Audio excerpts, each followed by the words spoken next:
The following program is brought to you in living color on NBC.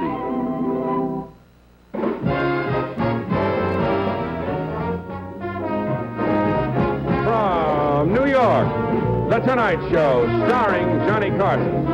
This is Ed McMahon, along with Doc Severinsen and the NBC Orchestra, inviting you to join Johnny and his guests, Robert Goulet, Charlie Callas, New York Giant Bob Lurtsema, Roland Lakes, Jim Files, and Walter J. Hickel. And now, here's Johnny.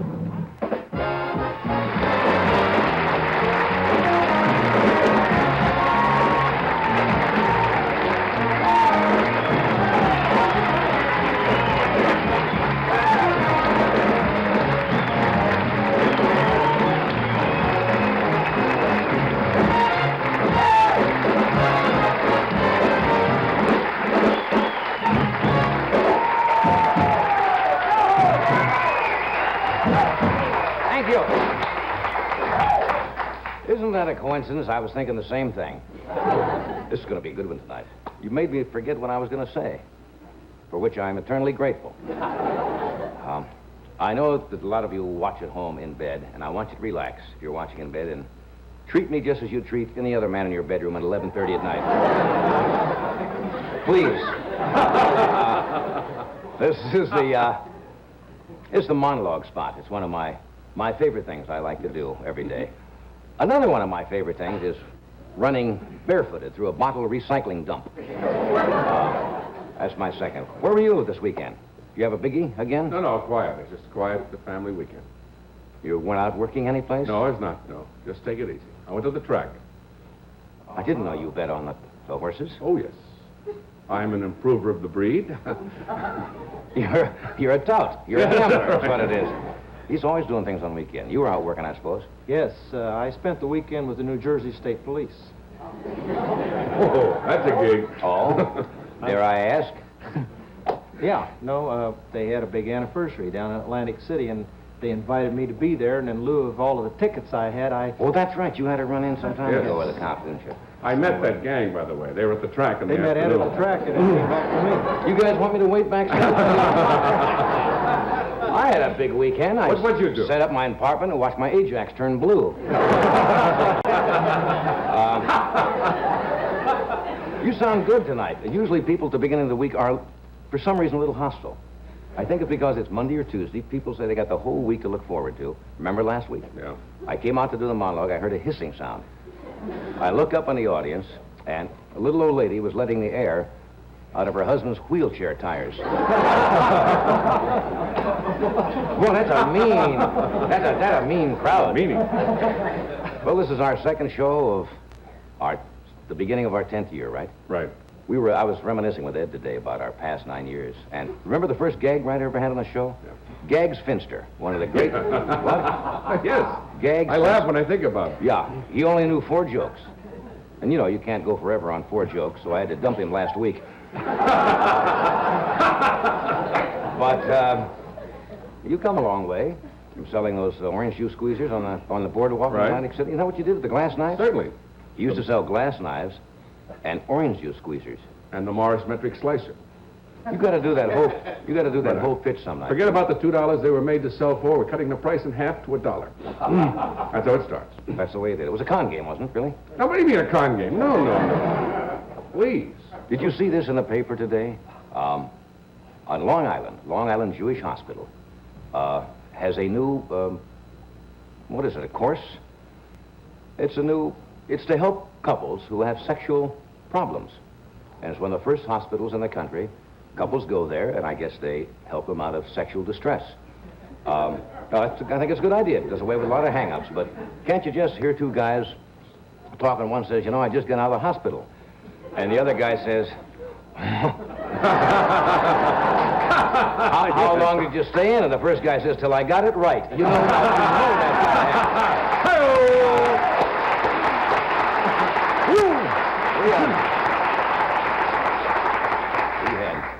Did you see Prince Grace this week? She's from your hometown, isn't she? Yes.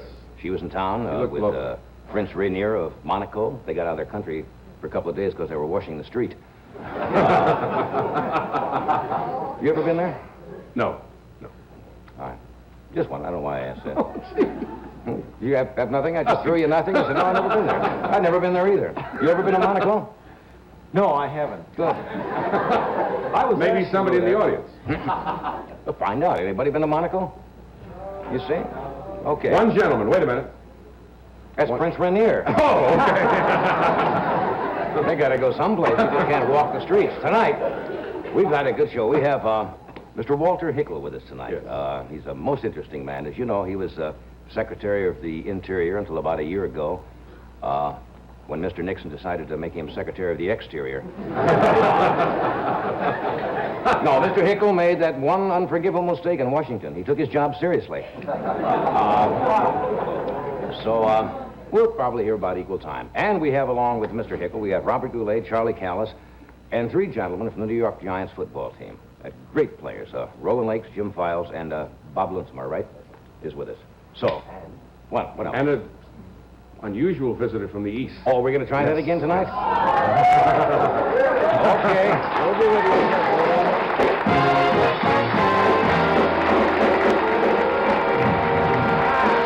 All right. We'll return in a moment after a word from our sponsor.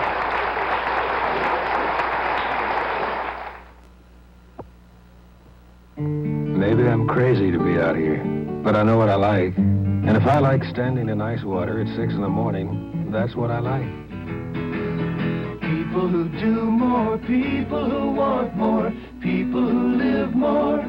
Drink the coffee that gives more, Maxim freeze-dried coffee. Some people think Maxim comes on strong, but that's the way I like it. And I know what I like.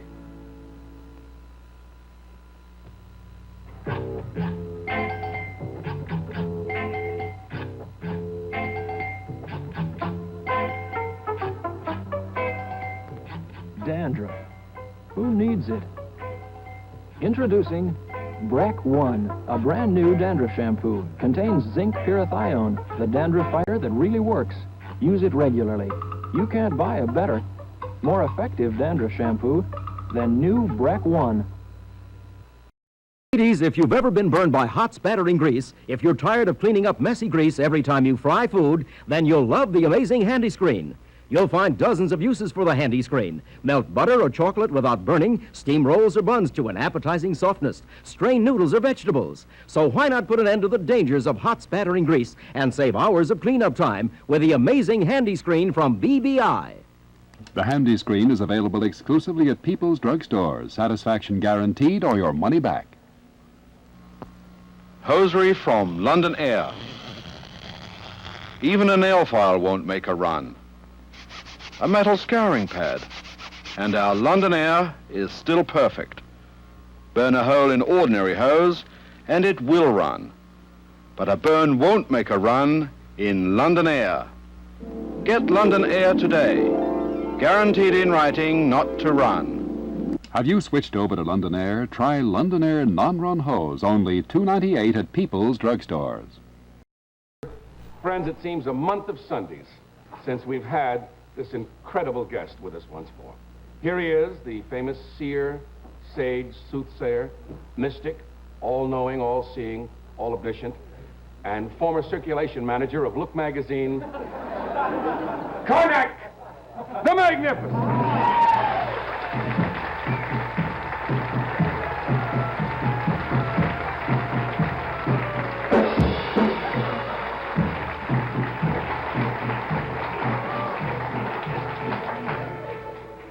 Welcome, welcome, welcome. Is the term welcome used in your country as a way of greeting? No. What is the word? Undershirt. Undershirt. Then undershirt, undershirt. Thank you. Undershirt. I hold in my hand the envelopes. As a 4-year-old child could plainly see, these envelopes are sealed, hermetically sealed. They've been kept in a mayonnaise jar on Funkenwagnall's porch since noon today. No one knows the contents of these envelopes. However, you in your divine, mystical way will ascertain the answers to these questions. have never before seen the question. Ah, shut up. Get on. The answer to this question, sealed in this envelope. Hermetically. Adam 12, Dragnet, and the DA. Adam 12, Dragnet, and the DA. I just said that. That's where I heard it. Name 2 television police shows and a bad haircut.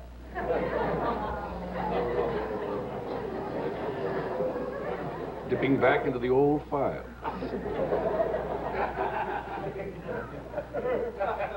Carnac, on first question, headed into Tibetan toity.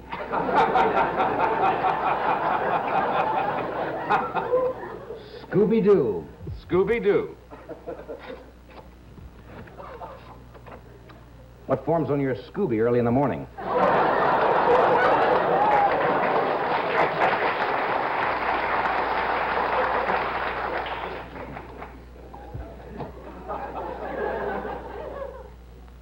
Clute. Clute. How would a Chinaman describe Goldie Hawn?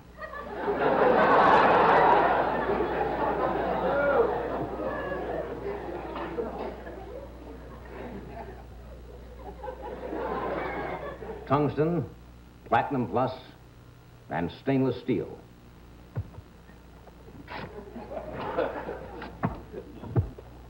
Describe 2 razor blades and Howard Cosell's tongue.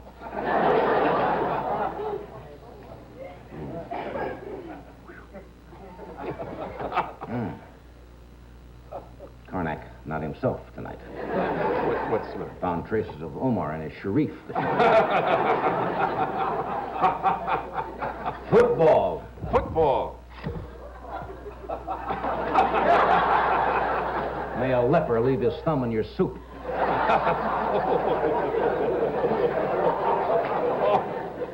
Where do you go to dance with a podiatrist? Football. Carnac get bigger laughs handing out exploding figs and cardiac words. Zippy-doo-dah. How do you tell Marcello Mastriani his doodah is open?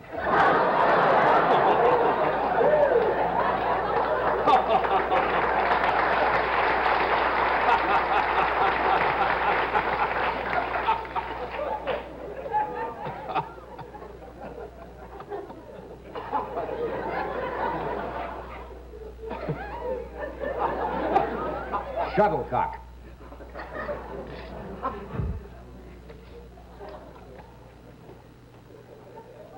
What do you call a subway for roosters?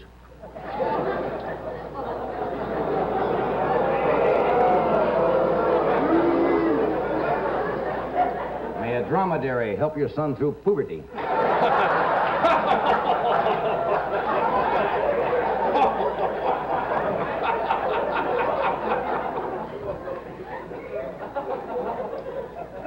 Disorderly. Disorderly. Who gave you that bedpan? Oh, they've returned. Sitting Bull. Describe late-night talk shows.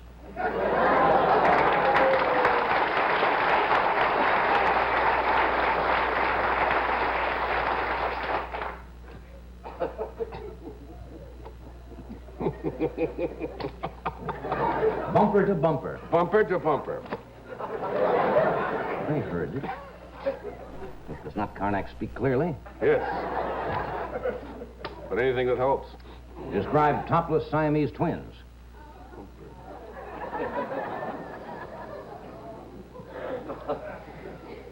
I have the last envelope.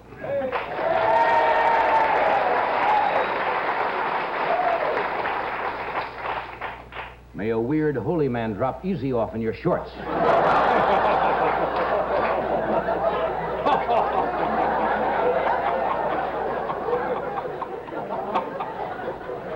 Go, go, go, team, go.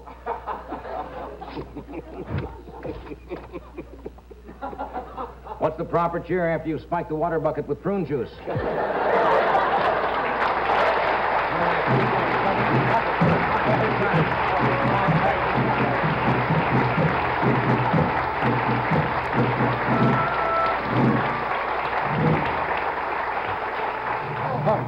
Some great American homes have one thing in common. Sears' best interior latex paint. Watch.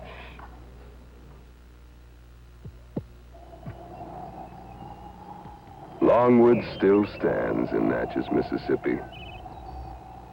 And every spring, its doors swing open to give visitors a glimpse of a glorious past. When the Civil War broke out, hammers and saws clattered to the floor, paintbrushes were tossed into buckets, and Longwood was never finished. Over 100 years later, we're freshening Longwood's completed rooms with Sears' best interior latex. Long-lasting paint that handprints, stains, and smudges can't hurt. Sears' best comes in all your favorite colors and comes clean with soap and water. Will stand 8,000 scrubbing strokes, if it comes to that. Sears' best interior latex for great American homes, like yours. Now's the time to make sure you've got the kind of tire you need to go this winter. And look at what you've got going for you with Firestone's Town & Country Snow Tire. Now's the time to buy Town & Countries at your Firestone dealers. Beat the snow sale. Buy one Town & Country at the regular exchange price. And you get the second Town & Country at half price. All sizes, black or white stripe. Use your Bank AmeriCard, MasterCharge, or Firestone Unicharge. Firestone, the mileage specialist. Mommy, I want a drink. Mommy, can I have a glass of juice, please? Give me some milk. I'm thirsty. Give me a glass of anything. Wouldn't it be nice if your children could get their own drinks without interrupting you? With a Dixie kitchen dispenser, they can. And your kitchen won't be cluttered with between-meal glasses to wash. Get Dixie, the kitchen cup that lets kids help themselves. And that can be a big help to you. Mommy, I got my own juice. Now can I have a peanut butter sandwich?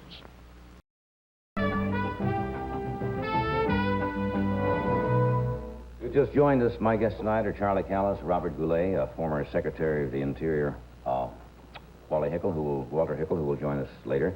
But my first guest tonight, you know, they want to do away with violence on television, you know, the past year or so. And I don't know if they've done a good job, but Sunday afternoon you probably see more violence on television than any other time with professional football. And my first guest tonight are three tremendous football players with the New York Giants who in preseason couldn't win a game, but have beaten both the Packers and the Cardinals in two of the season's games. Let me introduce them first before they come out, because you're a pretty good-sized guy, right? Right. You're just under 6'4". Mm-hmm. First of all, we got Jim Files. He's the linebacker at the University of Oklahoma. He's 6'4", weighs 240. He's the small one. And Roland Lakes, who's a defensive tackle from Wichita, who's 6'4" and 268, who made a great fumble recovery last Sunday. And finally, Bob Lurtsema, a defensive end from Western Michigan, at 6'6" and 250 pounds. Would you welcome these defensive stars from the New York Giants?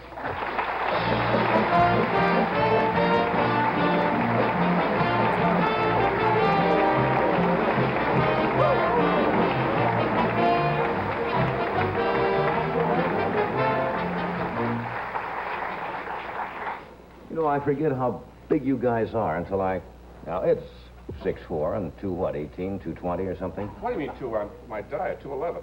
Oh, excuse me. Yeah. You're so touchy lately. About that. Did you ever play basketball, Bob, at 6'6"? Yes, I did. I went to college, as a matter of fact, on basketball scholarship.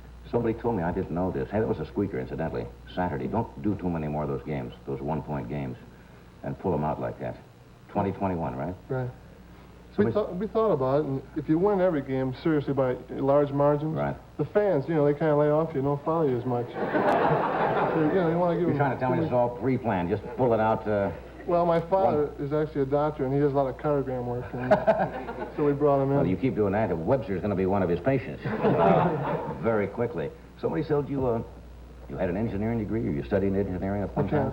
Mechanical engineering, yes. Is that what you plan to do after the pro football is over? I'm not too sure. Football spoils you, you know, it's 8 to 5. You know, after playing football, it doesn't sound good at all. You like the hours, huh? Yeah, real good. Roland, you're originally from San Francisco, right? Yes, I played out there for 10 years, the 49ers. How do you feel when you make a change? Is it tough to get up with a new city and become really New York when you've been with San Francisco for 10 years? Or is the game the thing and the team the whole thing and that's it? Well, basically, the game is the thing. I had some problems adjusting after 10 years. I had grown pretty much accustomed to the Bay Area. Right. Takes a while to get on another team's strategy and plays and so forth. How long do you get before you start to play, before you get the playbook? Well, the first day I came, the opening of training camp, I wasn't traded until the Wednesday before it opened. That's a little rough, isn't it? Yeah, it to make is. the transition that quick. Jim, you're a newlywed, right? Right, I've been married 8 months now. Yeah. They used to say, he still is going solid, I think. Right. Does your wife like you playing professional football? Does she worry about you? She worries a little bit, but not really. As long as she gets to come up here and go to the games and have a good time, will she? Yeah. Where's home originally? Arkansas, Fort Smith, Arkansas. Arkansas. So, mate, you busted your leg, didn't you? I came to summer camp with the National Guard up here during Right. the summer and busted my leg while I was attacking a machine gun nest, so I got a Purple Heart for that. And I understand that the team physician did the setting. They didn't want to... Well, I spent about 5 hours in the Army hospital laying around up there till I figured out what was wrong with me, and then I went to Army hasn't changed. Take 2 APC and we'll check you tomorrow. You guys ever worried about getting hurt when you go out, or can you worry about that at all and really play the kind of game you want? Because you are on the end where so many guys end up with knee injuries, muscle injuries. Actually, it's worse walking in New York City. There's more chance for an injury there. Yeah, well, I'll buy that. That's terrible. But you never really consider when you go out to play. No, I think if you worried about injury, seriously, before you went out in the field, you wouldn't go out in the field. Right. You really wouldn't, because anytime you're leery of being hurt, you know, if you're afraid somebody's going to clip you or take your knee out with you, you won't play aggressively and play your type of ball. Right. You guys go through a lot of preseason training that the average person doesn't know anything about. They only see the games you play every Sunday, and they think that's about it. But the training schedule is tremendously intensive, and they really work you, don't they? do. You keep in shape during the summer also when you come to training camp? Yes, You're in pretty good shape? Before you get there, yeah. Or split city, huh? Splitsville, We got a few things set up over. How much time do we have in this segment? Can we... Ed, you want to get in this? Why don't you come on over? I'd like to... You're big. Yeah.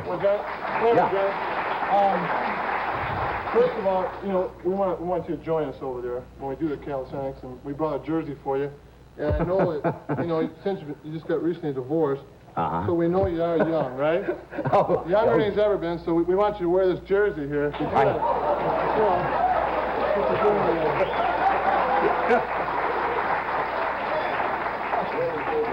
Thought that number had been retired. All righty. You clowns. You'll pay for this. Hey, that's just my size. Here's your tailor, Johnny. All right, men.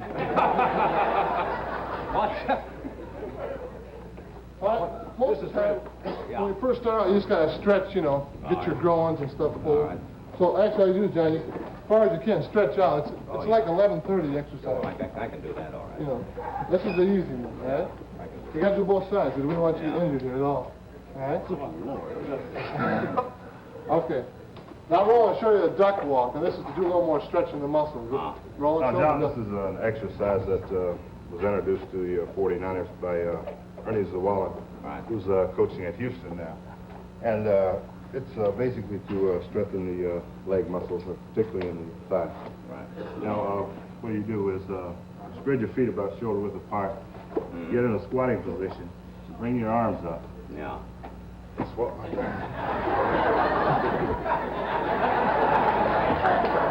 How you do that back and forth across the field? Grown man has to do that. Swing out, yeah. Swing out.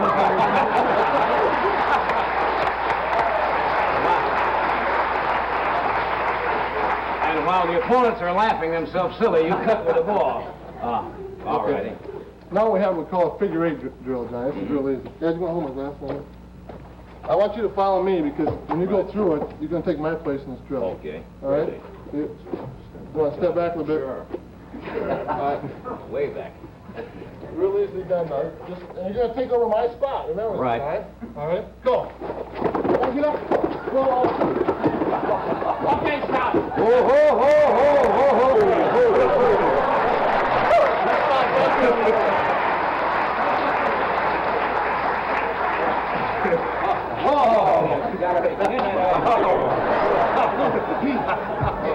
Remember, you're going to roll first. You roll first. Then get up and leap over the I man. go this way first. Yeah. I go over you or under? You're going under. I go under. All right. Go! Go! Ah, get up! Get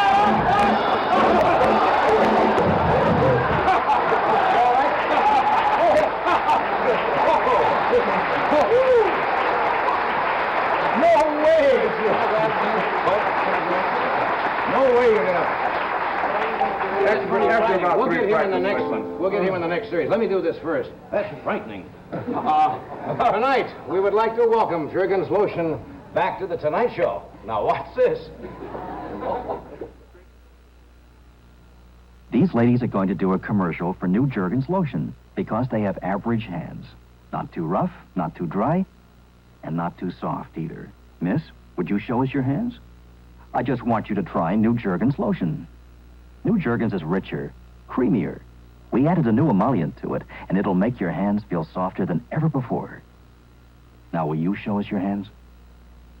New Jergens Lotion. We wouldn't have changed it if we couldn't have made it better.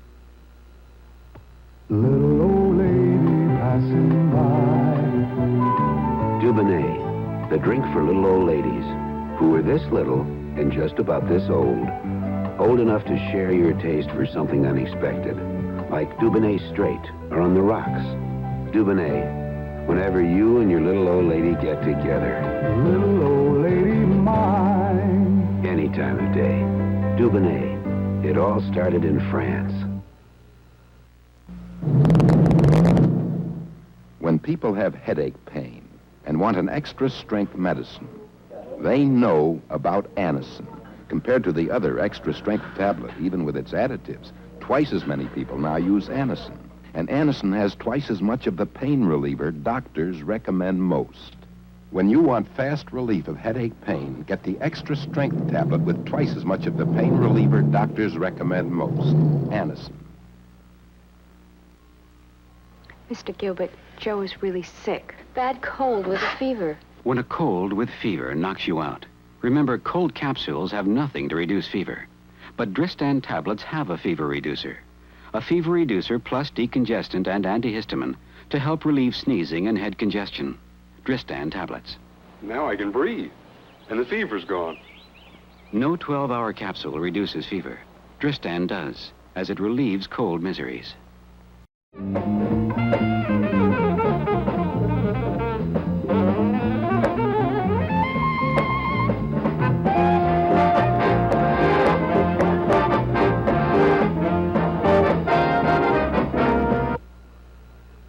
Blackmail and Murder play Columbo tomorrow night at 8:30, 7:30 Central. There's nothing wrong with this child that a good education won't cure. Education can let him hear the sound of truth, see the wonders of the world, and change his thoughts into words. Education can help release his body from the bonds of poverty, free his hands to work. We're not asking you to save the whole world, just a little piece of it. You can help free a child. Write Save the Children, Box 120, Grand Central Station, New York. Start with Thomas's English Muffins and see how far you can go. Thomas's and egg. Thomas's and cold cuts. Thomas's and burger. Thomas's and cheese. Thomas's and frankfurters. Thomas's and anything else you can think of. When you start with Thomas's, you can go as far as you want without ever leaving your kitchen. Thomas's promises. WRC-TV, Channel 4, Washington. Join the beautiful people at Jamie Gore's East India Club, dining and discotheque under Jockey Club direction, Tuesday through Saturday, 2913 M Street, Georgetown.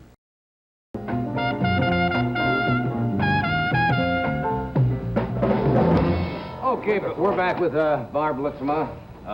Jim Files and Roland Lakes. Now, what are we going to do here with the tires? You're getting on this. I'm doing this, right? Yeah. This is Jim's one. Okay. All right, Jim. Maybe. All right, you just kind of like the rope. And This is a ticket to fix it.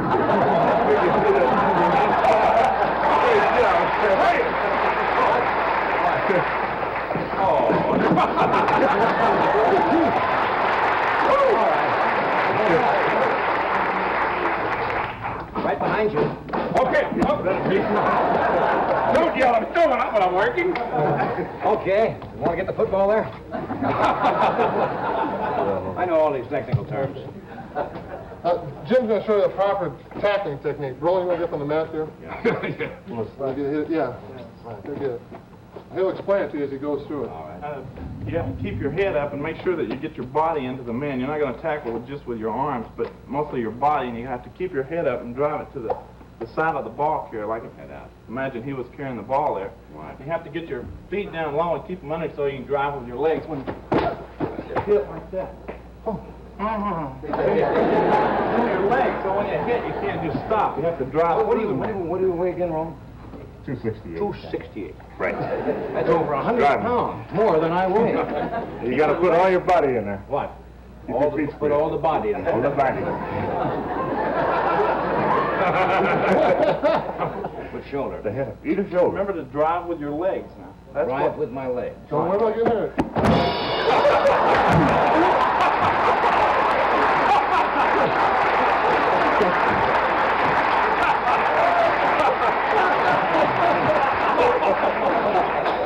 Well, try it again, Johnny.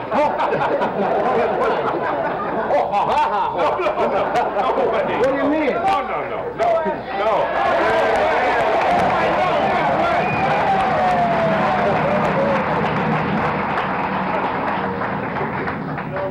Keep your feet Don't straight. try too hard. You got that shoulder there. I know. Okay, go get him. Oh, sure. What? You can stay there. What? You can stay there. Come on, you can stay there. Try it again. What? Try it again. What do you mean, try it again? The second time, sometimes it'll just come to you. I'm not going to do that again. That's better. That hurts.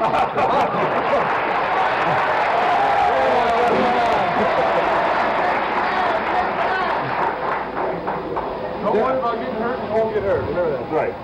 That's the last thing you... I'll get back here in case you knock him over. It ain't hurt. Nothing. Absolutely nothing. Just stop dead. Roland Tanker. Again with Jim. Thank you, guys.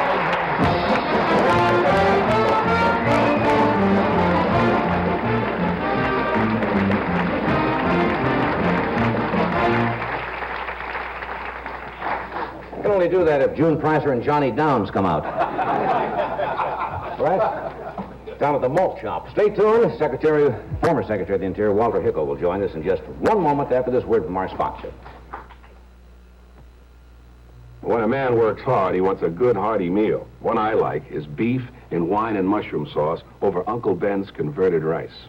It's made with a unique process that adds B vitamins, and Uncle Ben's removes the surface starch that makes rice stick, so it's always plump and fluffy. And Uncle Ben's has an instant version of famous converted rice called Quick Rice for perfect rice in 5 minutes. Or try one of the flavored rices. Serve your hard-working man an Uncle Ben's meal. In Colombia, South America, we live high in the Andes, close to the clouds. Perhaps that is why the rain is so good to our land. It falls upon the fields of Juan Valdez, enriching the earth and nourishing his trees. The coffee beans grow delicious with flavor as they ripen in the moist mountain air. To grow coffee this good, you need the Colombian rain. But to make it, all you need is 100% Colombian coffee.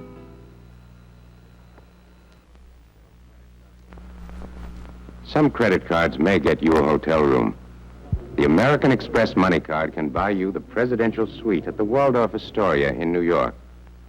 The American Express Money Card can buy you a second honeymoon at the Georges V in Paris, plus everything else from airfare to meals to rent-a-cars. I strongly recommend you apply for the American Express Money Card. for people who travel.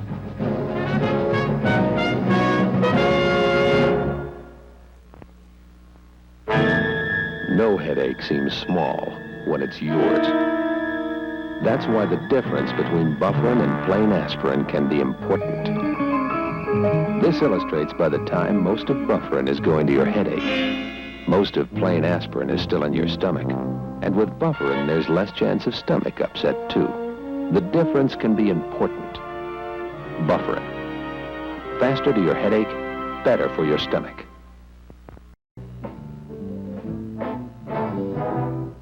For some 22 months, Walter J. Hickel was Secretary of the Interior, and his appointment originally was almost unanimously opposed by conservationists, and ironically, his firing 2 years later caused almost as much anger.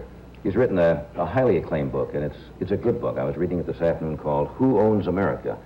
He's a remarkable man, a rather unique politician. He fairly never owed anyone anything. Would you welcome, please, Mr. Walter J. Hickel.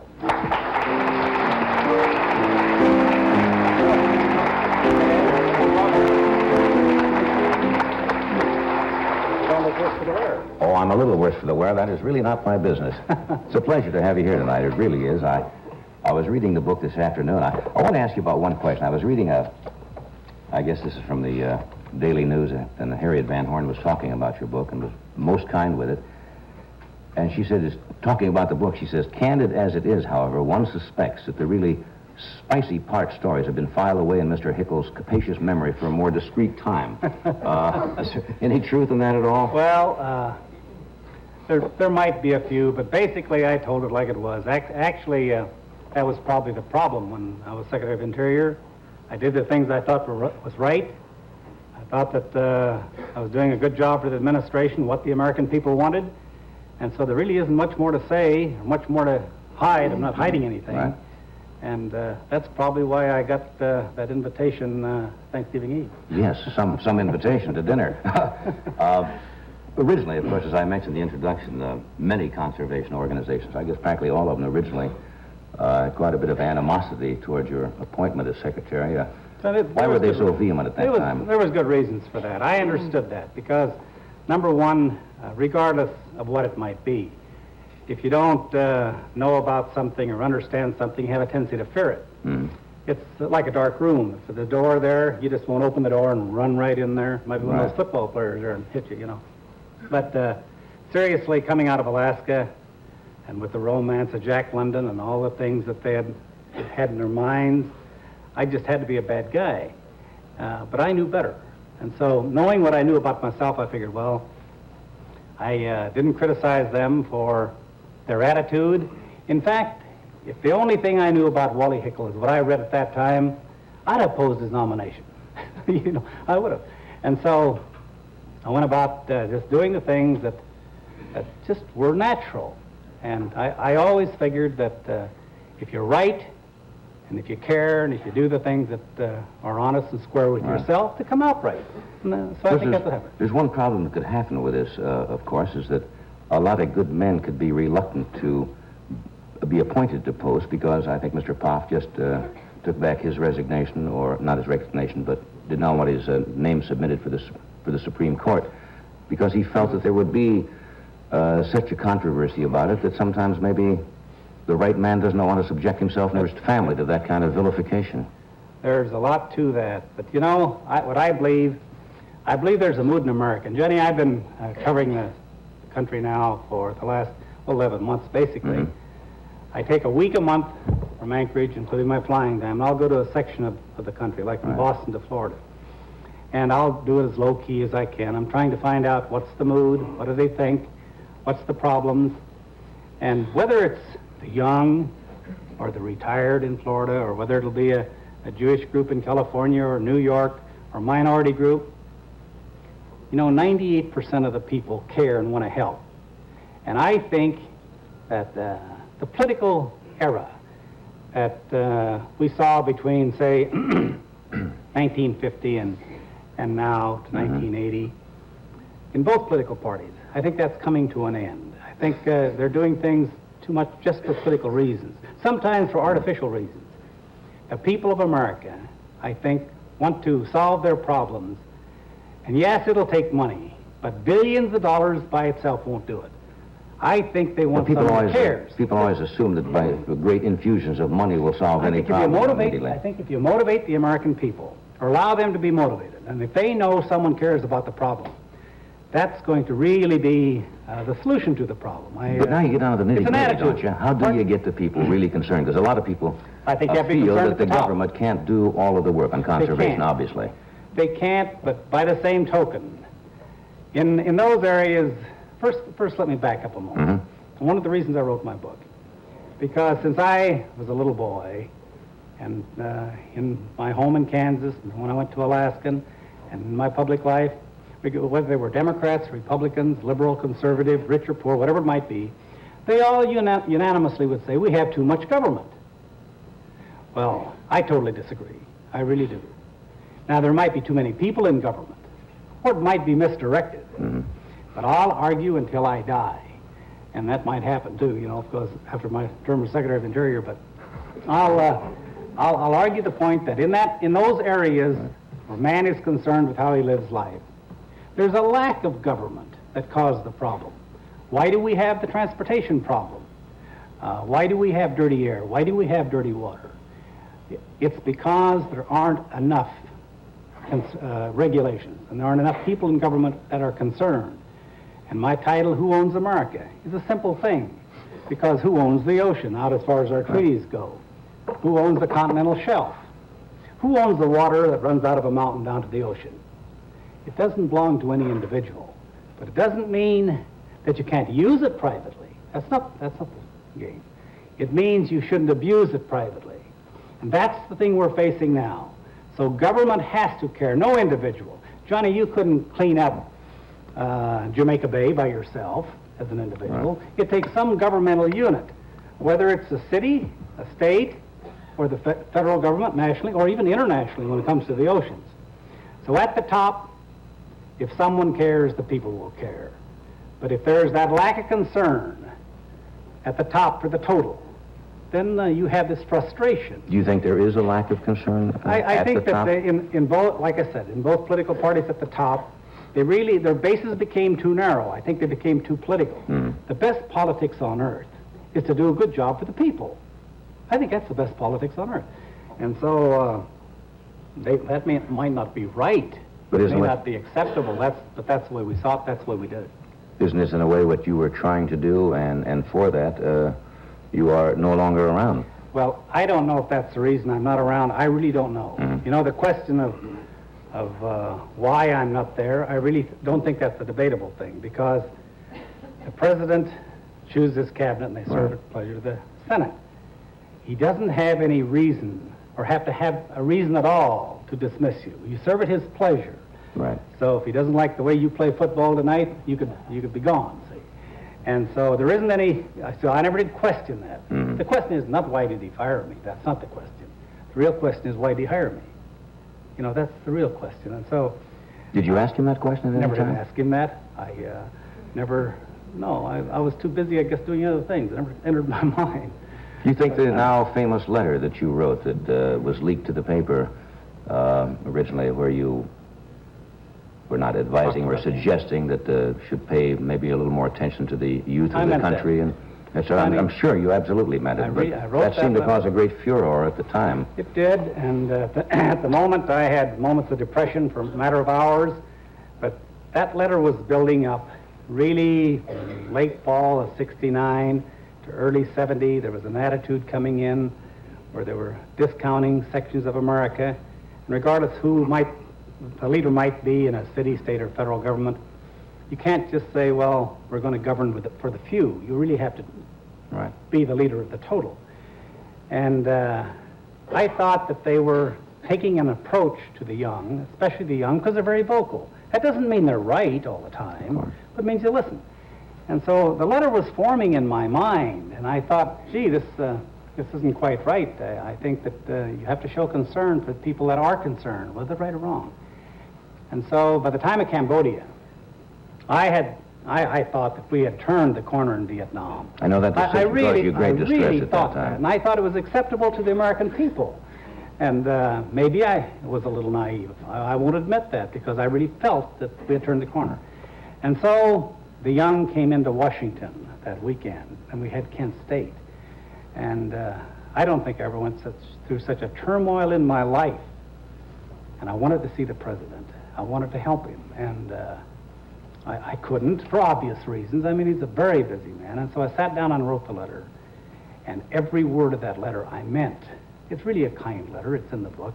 Right. And then when it got to the press, I did have moments of depression. But I went home that evening. It was on a Wednesday. And I felt a great relief, because it wasn't important what happened to me. That really wasn't important.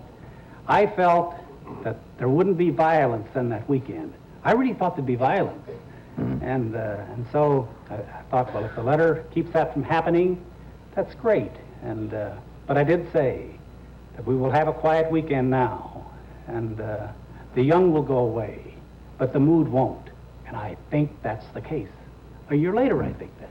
Did you feel at the time, you were asked this question many times, that maybe members of the cabinet did not have access? And of course, everybody wants access to the President of the United States. They want a word or counsel or whatever, and they all have their own individual problems. But I got the impression very much from your book that you thought that you did not have enough contact on a person-to-person basis.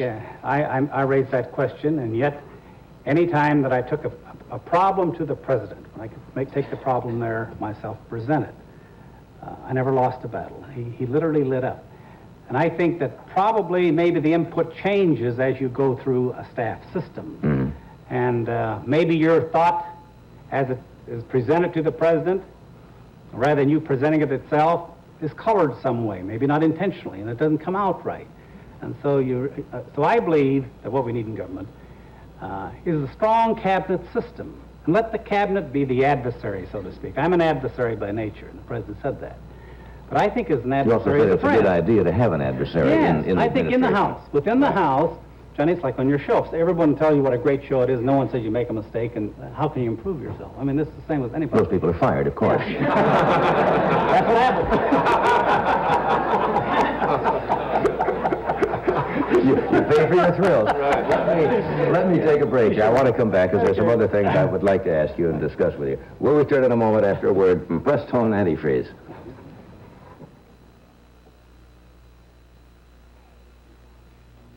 Hey, you guys know you can trust Prestone Antifreeze in the winter. But did you know this? You can trust Prestone all year long because Prestone protects against boil-over, too. So whether it's 100 in the shade or way below zero, you know who to trust. If you can't trust Prestone, who can you trust?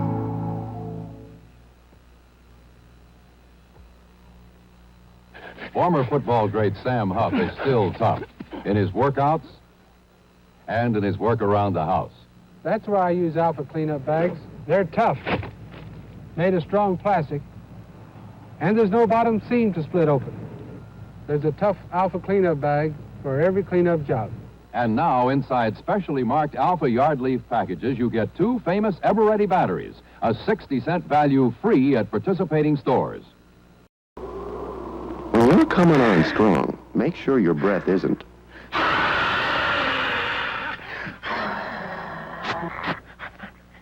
Use Banaka. Banaka has an exclusive formula that fights bad breath just like a mouthwash. Banaka freshens breath instantly, anytime, any place. Would you like to stay for a drink? Spray or drops. When Banaka's in, bad breath is out.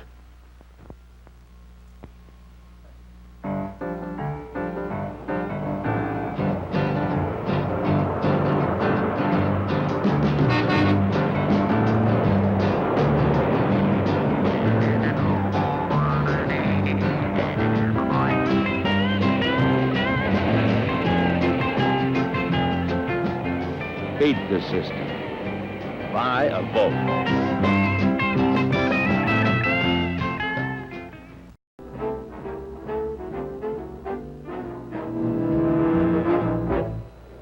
We're talking with the former Secretary of the Interior, Walter J. Hickel. There's a question that you brought up a moment ago about the size of government and what it's supposed to do. Now, everybody believes in the free enterprise system pretty much in this country. But it's a very ambivalent situation. Everybody wants no government interference. That's what they say. We want the government only to do what they have to do, except when they're in trouble. And then all of a sudden they want the government to help them out, of course. And you mentioned, you said you thought a free enterprise system, was there something wrong with it, where a free enterprise system would give vast sums of money to bail out a huge business, and where a fisherman couldn't go in and borrow $500 to repair his boat, I think was the contrast that you drew there. Well, Johnny, really... Are you talking about something like the Lockheed Company, which was in great trouble? Really what I'd like to say first is that I think probably in some industry and probably in some government and American thinking, they've confused free enterprise with free society.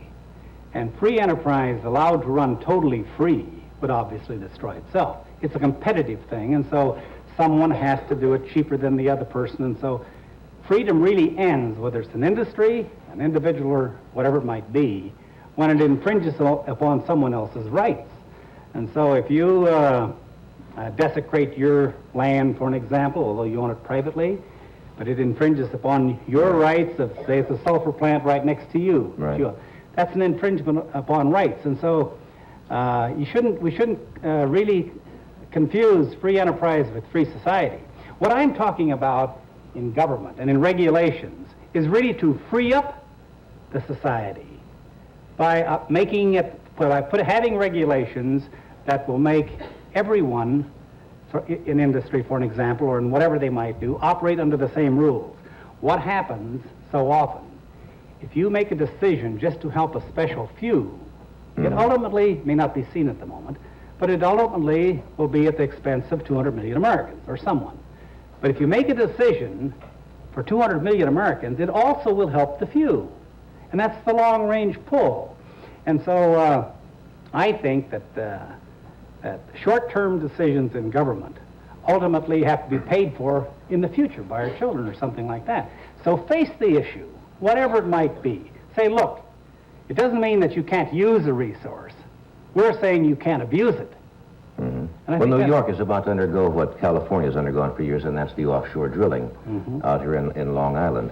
And you had the wrath of the oil companies falling about your shoulders for some time because you wanted an absolute liability without cause. And that means, and here's simply what it means, and we impose that by regulation after the Santa Barbara incident. In other words, if someone leases a body of water out there, a tract for drilling, and there's pollution on that tract, we don't argue who caused that pollution. We say clean it up, because yet they might have third-party recourse, and they would have, providing, say, a ship ran into a platform, and we had a disaster. Well, we can't wait for some court to decide who's going to clean it up while the thing just desecrates the beaches and everything like that. I say to that person, we said in regulation, clean it up. And so if it's not their problem, they have the recourse. And that's really just absolute liability without cause. But it's fair because it's fair to all. And it also protects the public interest, because someone has to be responsible. And I think it's the finest kind of government, where you don't get involved, except you lay down the regulation, whatever it might be, of how you use those things that belong to the total, water, air, land. Excuse me. Why has it been so difficult, and apparently it has, to get real teeth in laws against large major concerns? Is it because, in fact, they are large, powerful corporations and the government does not want to prosecute? Because they have backed off in a lot of areas. They have come up with some suits now, but large corporations are still dumping their wastes and millings into the rivers and oceans, and nobody seems to be able to do anything about it. Well, I think there are cases, obviously, where pressures and influence change things, but I think in the public generally, the American people, just the people, I think they want this cleaned up, whatever it might be. But it's going to take regulations for the whole nation. For an example, if you have a pulp mill over in this corner, and it's polluting an area of water, you just can't prosecute that one there if you don't prosecute the 4 around the country because we're all competitive. Right. So you really have to set down regional and national regulations. That's why in many cases, especially where this whole environment is a concern, you can't just do it in a local area. How do you clean up part of a river? Suppose in one whole state wants to clean up, say, a part of the Mississippi. It just flows on by, and so it takes a bigger approach. The individual can't do it. Many times the state can't do it. Well, in a situation, even like the Baltic, one nation can't, because there's many nations around there. So it takes a cooperative effort. In our country, it takes the federal government to set regulations on this whole area, what I talk about, the environment. And the environment, people think of it as rolling hills and miles of forest and open spaces. Johnny, the environment is really where you live your life when you live it. It could be a junkyard across the street. It could be anything like that. Means we're just going to cut away for a moment, but we will be back in just a moment. Let me do this. Are you modern enough to go classic? Watch this from Kraler.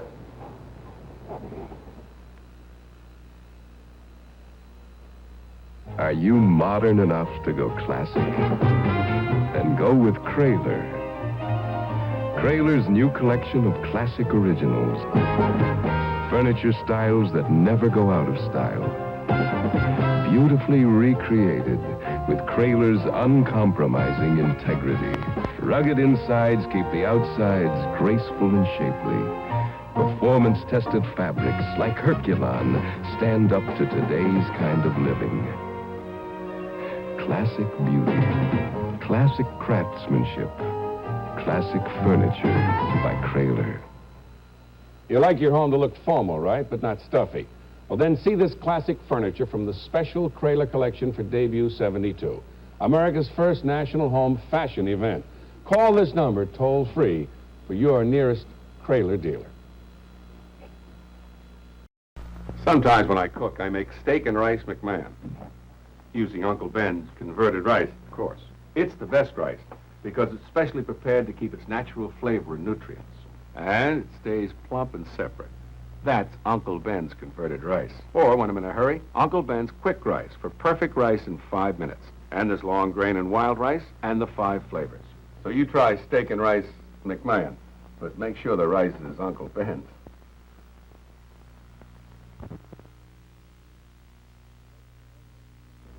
Drugs are killing our children, putting our children in jail. RAP has an answer. Support RAP. Call 667-3500.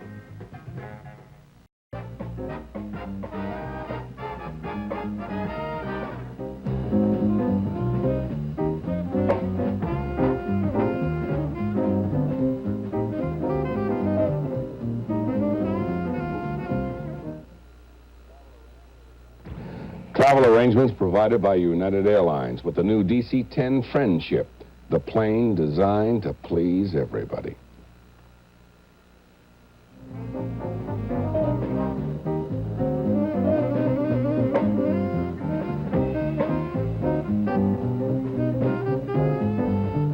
Flip welcomes Ruth Buzzy, Tim Conway, and Errol Garner Thursday night at 8, 7 Central Time. This torture test will show how new VO5 hairspray, now with amazing Mirrol Plus, gives you more hold with less spray. One girl uses VO5, the other sprays longer with another leading brand. Now, let's see which holds better through wind, humidity, rain. Look, no hold here, but VO5 holds beautifully, doesn't look stiff, doesn't feel sticky. For more hold with less spray, get VO5 now with Mirrol Plus. Progresso presents a short course in Italian sauces. From hearty spaghetti sauce with meat flavor to the chunkiest white clam sauce, we make sure all 6 sauces are authentic by using our own ingredients. Then we simmer them slowly, the old-fashioned homemade way, until they're thick and rich and delicious. If it's Italian, and if it tastes good, it's Progresso.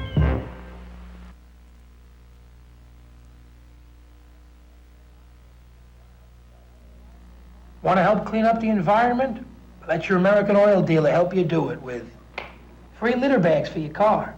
Or big all-purpose leaf bags, 5 for only 59 cents. And your American Oil dealer can help you start clearing the air with Amoco and Amoco Super Premium, the new car gasolines. It's as easy as 1, 2, 3. Psst. You expect more from American, and you get it. And where's the young lady from, Miss Brucine Smith of Texas? There she is, right there.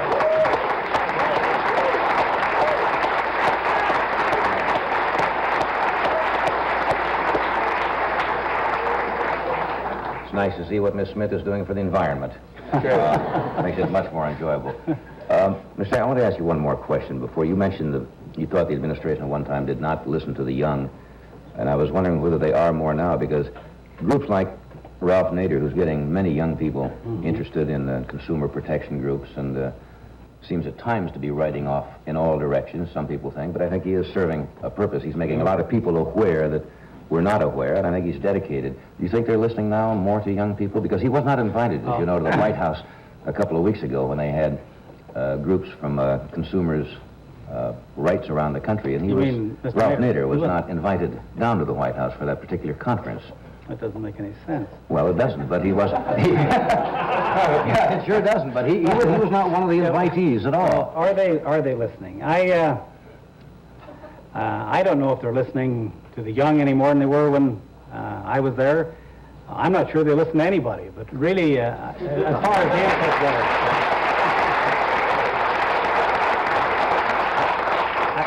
I think the president has gone into the direction of trying to solve some of these problems, but until you communicate, you're not going to solve the problems of a local area, the nation, or the world. I think his step to China is a great step because it's communication. And you can't just say 800 million Chinese go away, or the rest of the world go away, we'll just live here. And if you don't communicate, you don't have an understanding. It goes back to what I was saying earlier. You fear it. Right. And fear leads to hate, and hate leads to violence. Communication at least opens up the door and allows someone to make an input that just maybe they might have an answer. But if you never listen, you're locked into yourself. And so I'm sorry that Mr. Nader wasn't invited down for that, because in reality, you don't have to agree with him, but at least listen. I think that's the answer. A lot of people feel that the visit to Red China they don't like because it shows an approval of their government, which it really does not show at all. It's simply communicate. I think that's the answer. So, how about the Vice President Agnew? Do you think he's communicating with the young any better than you thought he wasn't some time ago? Because you didn't go along with all of his proclamations. There's nothing personal in that. It's exactly like I've said it before. I think that you have to go clear over the top. When you're in public life, you have to expect that criticism, just like I had at confirmation. It didn't bother me. I think he did touch a mood in America back in November of '69 when he first talked about the media. But then it kept rolling. It went on too far, and I think that's destructive. You can raise a question and say, hey, wait, I think this is wrong. But to beat that question to death is not to solve the problem. It's to polarize those against you. It's just like if you say a group is all bad. Say the young are all bad. Well, Johnny, if the young are all bad, let's you and I go home, because in 10 years they're going to be sitting there and they're going to be sitting here. And they weren't born bad. Who's going to be sitting here? You know something I don't know? No, I agree. I know what you mean. No, you can't put a label on anything. And so that was my disagreement with the Vice President. I think that you don't polarize or isolate groups. You bring them into total. You broaden the base of where you stand and not narrow the base. You know, it's been a great pleasure having you here tonight. I know you're on a 26-city tour around the United States the next month or so, and it's been a great pleasure to have you stop off here on one of the first stops. Thank you. Thank you, Mr. Hickel. Thank you.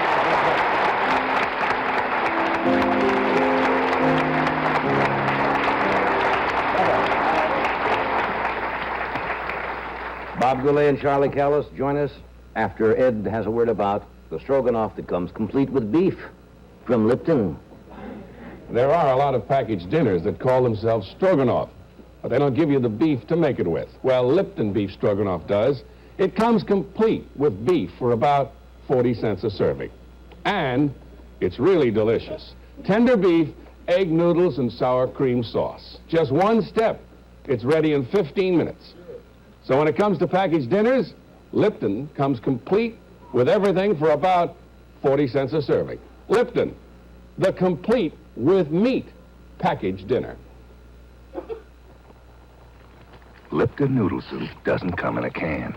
You cook it up, fresh.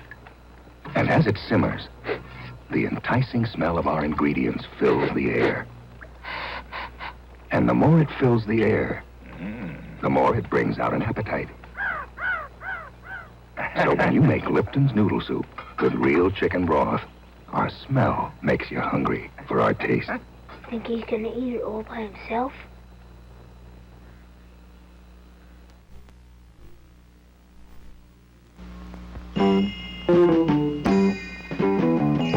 Fantastic!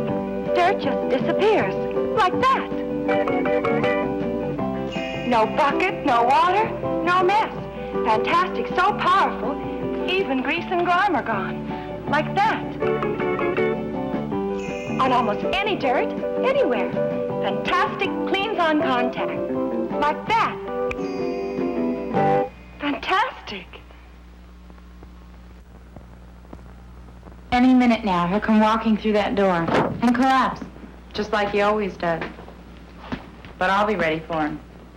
With his favorite pick-me-up, 4711. What a day. A cool, clean cocktail for his hot, tired body. Only you don't pour it down, you splash it on. It brings him back alive.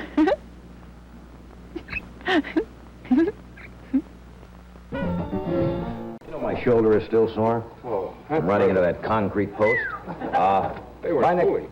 My next guest's a fine singer. He opened last night in the Persian Room of the Plaza, where he'll be appearing till the 9th of October. We haven't seen him for a while. Would you welcome Mr. Bob Goulet? Robert.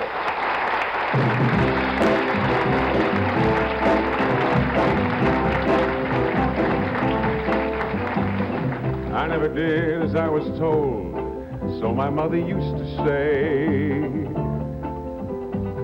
Always the kid they couldn't hold, always had to go my way. I played around all day in school, always clowning.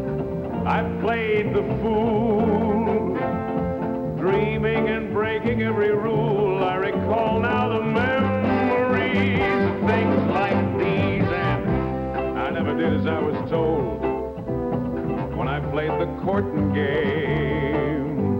If girls were warm or they were cold, I only had myself to blame. And in the way of fortune, friends said, don't waste time in search of gold. But I found the rainbow's end, and I seldom did as I was told. Then, as a man, I had my say, and I held my own with other men. I've got no regrets along the way, and I'd do it all again.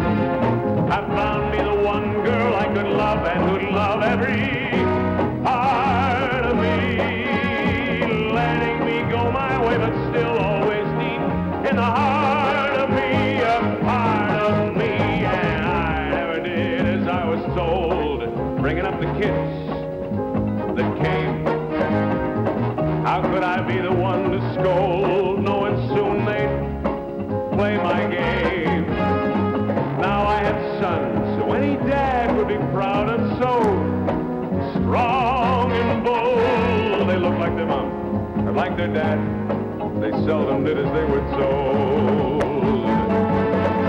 Now, as I look back on my life from here where I stand today, I add up the good times and the strife and the price I've had to pay. And when it's all straightened out, the chips are down and the dice are rolled,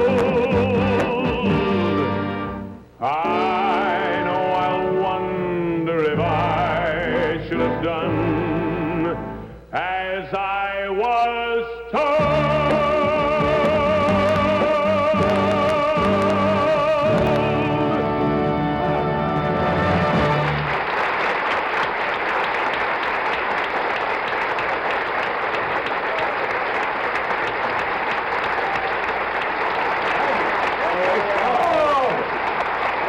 My latest It's a good song. Hey, it has been a while, a fortnight at least, since we've seen you. Yes, I don't rent your house anymore in Vegas. Why not? That's right. You used to, yes, I had a little domicile. You used to stop by there. Occasionally. You still play there, don't you? I do, yeah. I rent Phyllis Stiller's now. Oh. It's a little wilder than your pad. You know, if you had a... Got mirrors in the bedroom. Where? For Phyllis Stiller. Oh, well. Phyllis has mirrors? Yeah, sure. Oh, you gotta be when kidding. Pat Boone rents it, he puts black drapes over them. I don't know what that means. I don't know either. Nobody threw anything tonight. You know, when Tom Jones finishes, they throw undergarments on the stage. Have you seen that? When he sings around? I know, I haven't. Don't you get little things like that when you sing? Somebody threw a pair of men's shorts last night, but that was about... Orthopedic body stockings, little things like that. Earl Wilson has a big item about you opening last night. Yeah, what's he say? Well, he said you had a pencil mustache. Earl thinks this is a pencil mustache. Earl's right on top of things. He said, Bob Goulet with a pencil mustache. That's not a pencil mustache. That's a good-sized mustache, isn't it? Yeah, brush. It's not a pencil mustache, no. What is it? Brush mustache. It's a brush? Brush mustache. I mean, it's a good-sized mustache. Yes, it's a half Viva Zapata. That's right. You look like a Mexican road agent. Yeah. Now, don't write in and say I made a joke about Mexican road agents. All having mustaches. A lot of Mexican road agents are clean-shaven. I want to cover all bases here. And not all Mexicans are road agents. Road runners. Am I covered on all bases? I'm not covered. You didn't have that last time, did you? That mustache. Have what? Have that mustache. What do you think? What do you Last time I was here? Last time you didn't have this. I don't know, John. When was the last time? We'll see what Earl says. He's right on top of the news. Yeah. No, Earl didn't know whether you had it either. Your wife doesn't like it. Carol doesn't like it. She loves it. She says she doesn't like it. Oh, no. Earl says. She loves it. Would Earl Wilson lie? What did Earl say? Earl Every morning says she gets a blood transfusion. She's fine. It droops, and I can't get him to get rid of it. That's not Was my she talking mustache.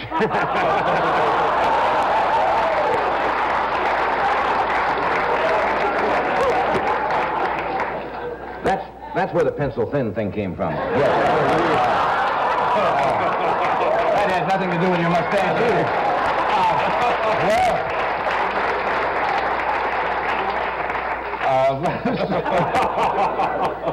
Why did you draw it? I was intrigued. No, I drew it originally for a mustache? film. I did a film in Ireland. I had a full beard, and then mustaches and hirsute appendages came into you could wear them without people saying, "What are you doing?" And it was a groove for me. I wanted to do it all my life. Then I had the goatee after I got rid of the beard, and the goatee was a pain in the neck because you had to trim it every day. Don't you have to trim this? You do, but like once a week, right? Just take a pair of scissors and go. Watch out for your lip, and away you go. What is it when you have something like a fettuccine or ravioli? Is that a problem at all? I mean, I don't know. No, but when you have a cold and you blow your nose, it's a pain in the neck.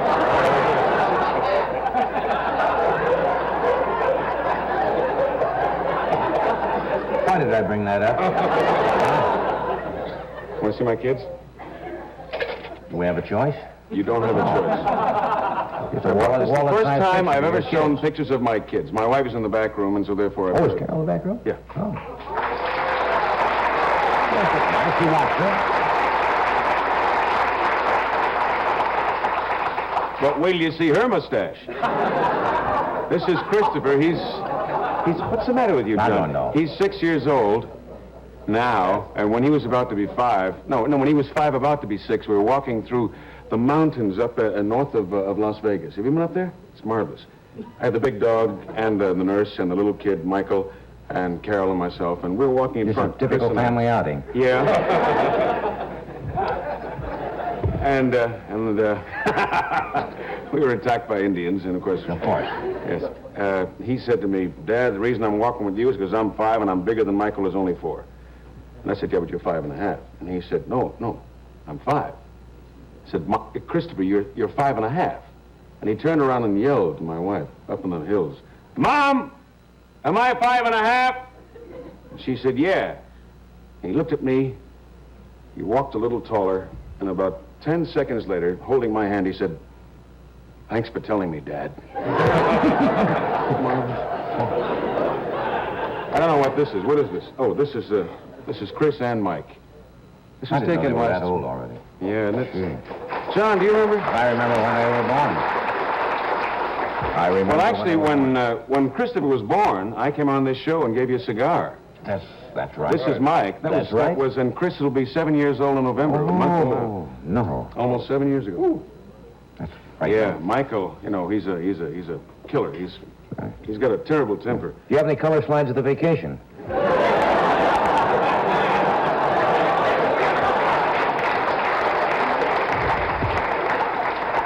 Well, hey, there's Mother. Oh, my girl.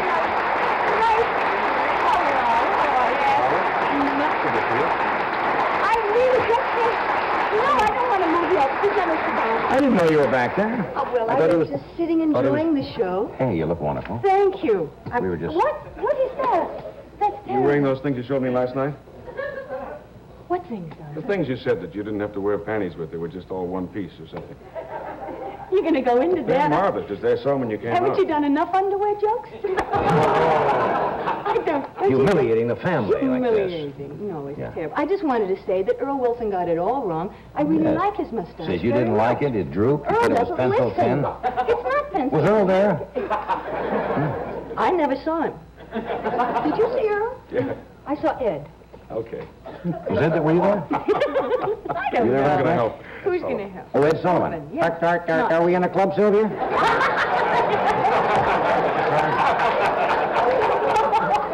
Is somebody singing? Your hearse is waiting. What, where you going, Ed? Something we said? Oh, that's right. You're making more than one trip with a garbage a week. You got a messy house. No, you're making too many. That's what I wanted to say. This morning, Harry carried out a week of garbage for his family of 4. His neighbor Sam carried out a week of garbage for his family of 4, including backyard barbecue waste. The difference is the Sears Kenmore Compactor. The compactor crushes a whole week of garbage, bottles, bones, cans and all, deodorizes it, and turns it into one neat bagful. The Sears Kenmore Compactor.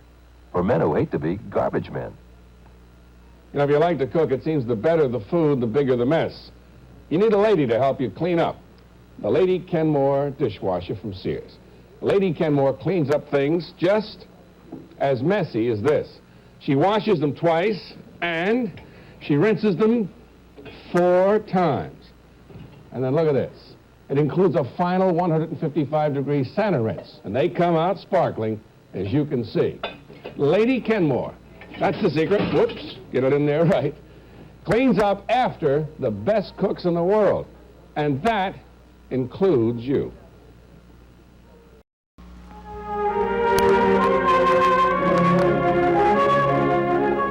Shepherd casters make your housework easier. They move heavy furniture quickly, easily. Cost?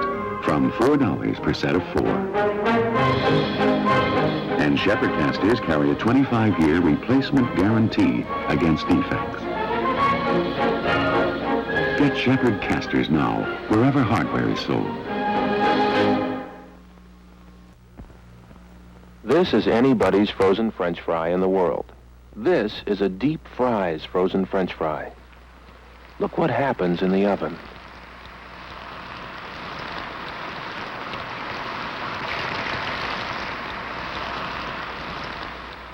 Now, which one would you rather eat? If it's this one, this is what you've got to ask for. Deep fries. That's what they're called because that's how they taste.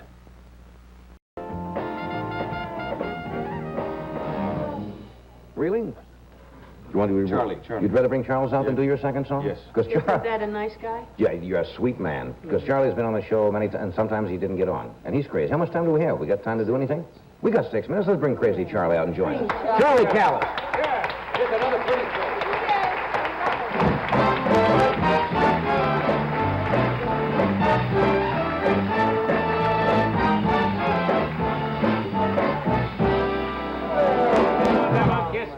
You see that? He had another song to sing, and he says, Forget the song. He says, bring Charles out. Oh, that's... Isn't that nice? Nice. I was ready to go to the Horn and Hornet and get something to eat and just leave. That's it. You better be dynamite now. Oh, yeah. You like those kind of guys? Here's the funniest man you've ever met or something, and you come out and go, oh. Well, how much time do we have? We've got about 5 minutes or so. A British story. When I was on the Des O'Connor show... We don't fool around. We get right into the stuff. The Des O'Connor show. Again. 7 weeks I was over there. What did I do when I was in there for him? Yeah, you mentioned the Des O'Connor show and nobody ever reacted. It was on here every Wednesday at 9 o'clock. Yeah. Chopping weird. What? Now they know. This is a typical British story. It concerns a German officer, a Nazi officer who captured 2 Scotch commandos during the Second World War. And he brought them into the room and he said, I am going to interrogate you and you are going to tell me everything I want to know. You'll be getting nothing out of us, you dirty rotten Hun. He says, we will see. We will see about that. So he takes 6'4", a big Scottish fellow, into the interrogation room, close the door. And the other fellow, he's listening what's happening. And this is what went on. How did you come here? Did you come here by submarine? Did you come here by rubber dinghy? Were you dropped by parachute? How many are with you in your squad? Where's your radio transmitter? Will you stop hitting me while I'm trying to interrogate you?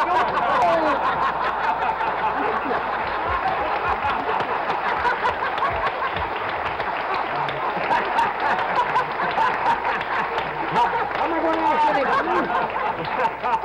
to ask questions when you're hitting? Oh, that's a crazy story. We don't have time for this Jacques Cousteau thing. Can I do a quick You'll save that. Of Georgie Jessel as Mark Antony?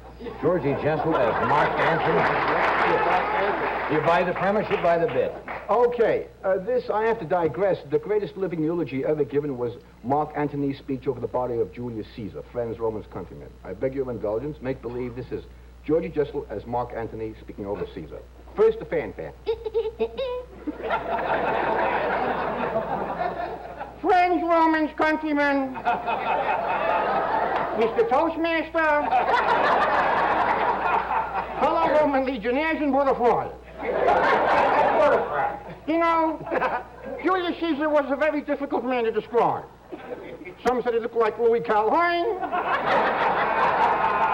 Some said he looked like Rex Harrison. To me, he looks like he's dead. Which brings to mind the immortal words of those 2 great Greek philosophers, Aristotle and Dionysius.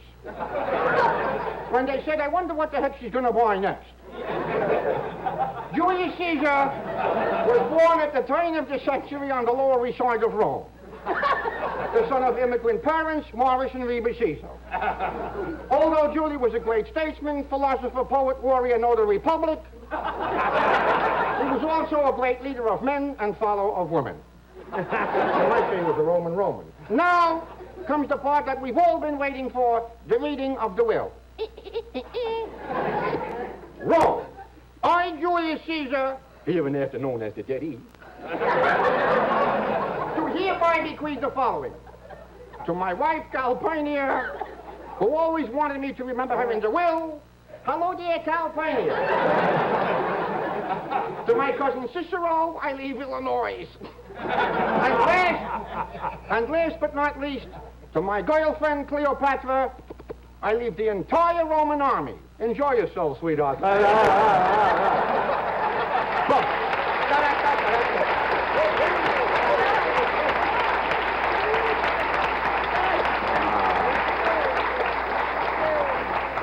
Do you have any quick immortal sayings of famous people? We were doing that last time you were here. Oh, yes. The immortal words of the great Frenchman Marcel Marceau, when he said... Well, he really didn't say that. What he really said was... Or, an average night in the life of Adam and Eve. An average night in the life of Adam and Eve. Eve, why are we whispering?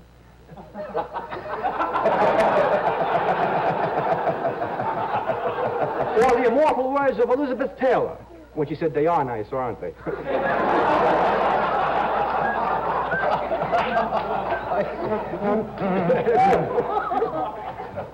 Teach me to do the sound of the that's a the gift. sparkler. That's a gift. Yeah. No, the sound of the electric machine in the horror movies. Or an arrow.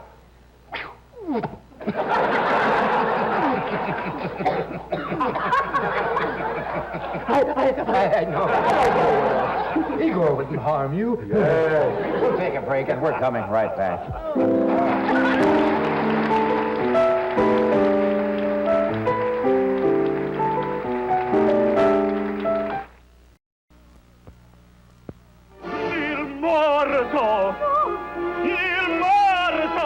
When you're coming on strong, make sure your breath isn't. Take Binaca with you. Binaca's got an exclusive concentrated formula that fights bad breath just like a mouthwash. Binaca freshens breath instantly, anytime, any place. Grazie. Next time it is going to be a substitute pen. Portable spray or drops. When Binaca's in, bad breath is out. This man thinks he has a cold. Summer's over. He's been sneezing and sniffling for weeks. But he doesn't have a cold. He has an allergy. It could be from plants, the rug, dust, or something else. If he can't get rid of everything he might be allergic to, he can take Allerest. Allerest relieves stuffy noses and watery eyes. Allerest doesn't get rid of your allergy. It just lets you live with it.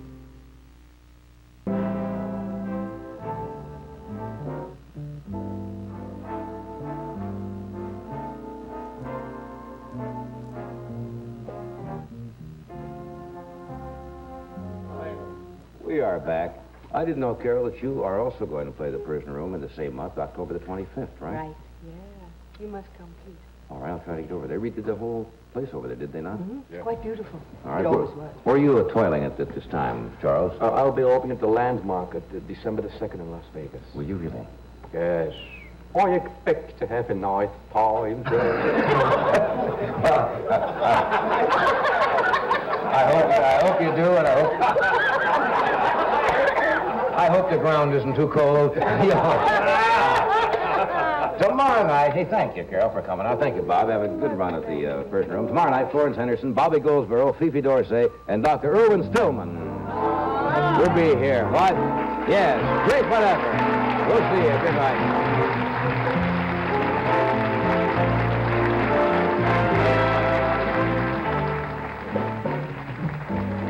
This program was pre-recorded.